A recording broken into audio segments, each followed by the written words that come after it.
Question number 8. Mick from Canastota, New York. What makes the chain case better or worse than a gearbox design? I've been a Waterous fan for a long time. Oh, thanks, Mick. Having worked on most of the major pumps, and Waterous is by far superior. Woo! But I always get asked, why a chain drive? And I've never really had an answer.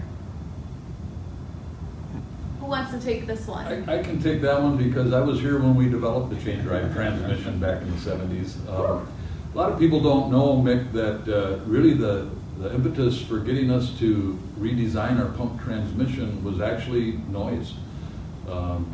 Back in the late 70s is when OSHA started coming out with noise level restrictions for fire apparatus. So we took a look at our part of that fire truck, the pump, and said, what can we do to lower the noise? And of course, most of the noise comes from the engine, right? But we can't control that. So we looked at the pump and we started looking particularly at the transmission because using a gear drive transmission, which is what we used prior to developing the chain drive, you have backlash built into gears. And it has to be there. That's just the way two gears mesh together.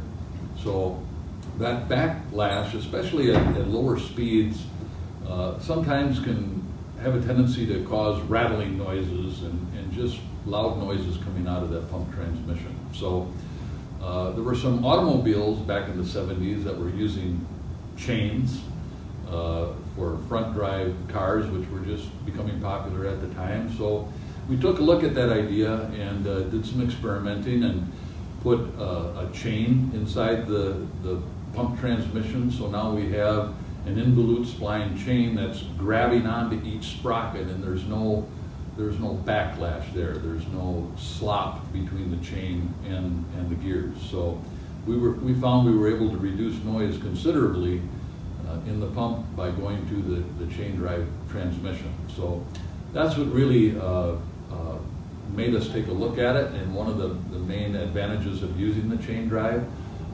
The other, of course, is transfer of power. Again, during that same time period, back in the 70s, that's when diesel engines first started becoming popular in fire apparatus. Prior to that, they were all gasoline engines. And with the heavier duty, more powerful, high torque diesel engines, we thought it was important to make sure that our pump could stand up to those higher torques and higher powers. Now, of course, the pump didn't change. A pump only requires a certain amount of horsepower and torque in order to pump rated capacity. That really hasn't changed. But what did change is the engines now are capable of producing a lot more torque. And there's nothing to prevent the pump operator from increasing the speed and trying to pump 2,500 gallons a minute with a 1,500 GPM pump. So even though it's not required under normal operations, certainly the pump operator could increase the throttle, and the centrifugal pump will absorb every bit of horsepower that engine can put into it. So we thought it was important to overbuild the pump transmission and make sure it could withstand that.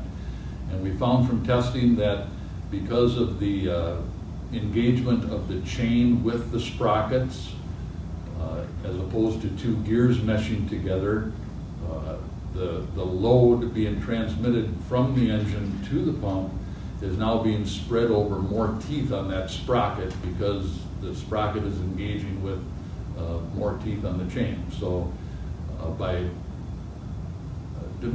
dispersing that load on the gears throughout more of the gear face, we found that it was able to handle more power. So it's more efficient and it's quieter is the quick answer to your two questions. Keep in mind that we do use ATF in the chain case as opposed to the gear cases. A little bit different on there with the ATF because it is a thinner lubricant. It allows that lubricant to get in between the sprocket and the chain parts there. So make sure that you are checking the serial number and the pump that you have through our website and finding out which lubricant does use. All right.